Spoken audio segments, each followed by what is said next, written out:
முருகா வெற்றிவேல் முருகா. வேலுண்டு வினையில்லை, மயிலுண்டு பயமில்லை. என் அன்பு தங்கமே, நீ எந்த பாசத்திற்காக ஏங்கி தவித்து காத்து கொண்டிருக்கின்றாயோ அந்த பாசம் உனக்கு கிடைக்கப் போகின்றது. ஆம் தங்கமே, நீண்ட நாட்களாக ஒரு உறவின் பாசத்திற்காக ஏங்கி தவித்து பிச்சை எடுப்பது போல் எடுத்து கொண்டிருக்கின்றாய். எப்பொழுது அந்த உறவு என் மீது அன்பு செலுத்தும், அந்த பாசம் எனக்கு எப்பொழுது கிடைக்கும் என்று ஏக்கத்தோடு காத்திருக்கின்றாய். அவர் யாராக வேண்டுமானாலும் இருக்கலாம். உன்னுடைய பெற்றோராக இருக்கலாம், உன்னுடைய சகோதர சகோதரியாக இருக்கலாம், உன் நட்பாக இருக்கலாம், உன் துணையாக இருக்கலாம். ஆனால் யாரோ ஒருவரின் பாசத்திற்காக நீ ஏங்கி தவித்து கொண்டிருப்பதை உன் அப்பா நான் பார்த்து கொண்டு தான் இருக்கின்றேன். அந்த பாசம் நிச்சயம் உனக்கு கிடைக்கும். உன் தந்தையாக கூட இருக்கலாம். எவ்வளவு நெருக்கமான உறவாக இருந்தாலும், எவ்வளவு உரிமையான உறவாக இருந்தாலும் அவருடைய பாசம் இல்லை என்றால் அந்த உறவிற்கு அர்த்தமே இல்லாமல் போய்விடும். உதாரணமாக உன்னுடைய பெற்றோர்களையே எடுத்துக்கொள். நீ உன் தந்தையின் அன்பிற்காக சில சமயங்களில் ஏங்கி தவிப்பாய்.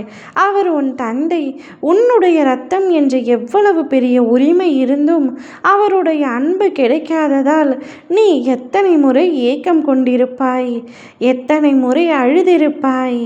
அத்தனையும் எனக்கு நன்றாக தெரியும் தங்கமே. அதேபோல் இன்று யாரோ ஒருவரின் அன்பிற்காக நீ ஏங்கி தவித்து அழுத நாட்கள் அனைத்தும் போதும் தங்கமே. எப்பொழுதும் வாழ்க்கையில் அன்பை மட்டும் பிச்சை எடுக்கக்கூடாது என்று கூறுவார்கள். ஆனால் இப்பொழுது அன்பு கூட கேட்டு பெறும் அளவிற்கு உன்னுடைய நிலை மாறிவிட்டதை நினைத்து வருத்தம் கொள்கின்றாயா? வருத்தத்தை விடு தங்கமே.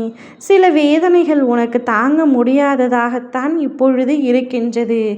என் மேல் பாரத்தை போட்டு கர்ம வினைகளை அனுபவித்து தீர்க்க போராடி வருகின்றாய்.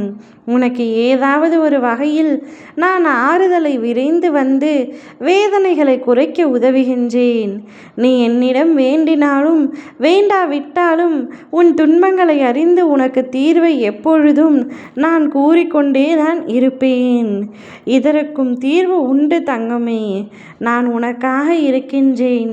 உன் அப்பா நான் உனக்காக இருக்கின்றேன்.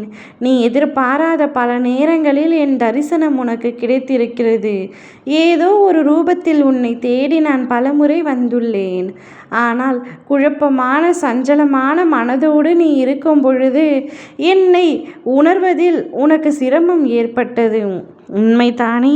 ஆனால் இப்பொழுது உன் மனதில் உள்ள புதிய நம்பிக்கையால் உன் மனதில் அமைதி உண்டாகும். அந்த அமைதியில் நீ நிச்சயம் என்னை உணர்வாய். நான் காட்டும் வழி உனக்கு தெளிவாக புலப்படும். இப்பொழுது நீ சரியான வழியில் செல்ல ஆரம்பித்துள்ளாய். அதில் இன்னும் தெளிவாக புரிந்து கொண்டு செயல்பட்டால் நீ நிச்சயம் வாழ்க்கையில் வெற்றி பெறுவாய். நீ எதிர்பார்க்கும் நபரிடமிருந்து உனக்கான நற்செய்தி விரைவில் வரும். நீ யாரிடமும் எதையும் கேட்டு எதிர்பார்க்கும் நிலை இனிமேல் வராது. நீ ஏங்கும் அந்த அன்பும் உனக்கு நிச்சயமாக கிடைக்கும். அதற்கான வழிகளை நான் செய்துவிட்டேன். நீ கவலைப்படாமல் தைரியமாக இரு. நீ நினைக்கும் அனைத்து விஷயங்களையும் உனக்கு முன்னின்று நடத்தி கொடுப்பது என்னுடைய பொறுப்பு. நான் நிச்சயம் என் பொறுப்பிலிருந்து விடுபட மாட்டேன். உனக்கான நல் வழிகளை செய்து கொடுத்தே தீருவேன். ஓம் முருகா வெற்றிவேல் முருகா.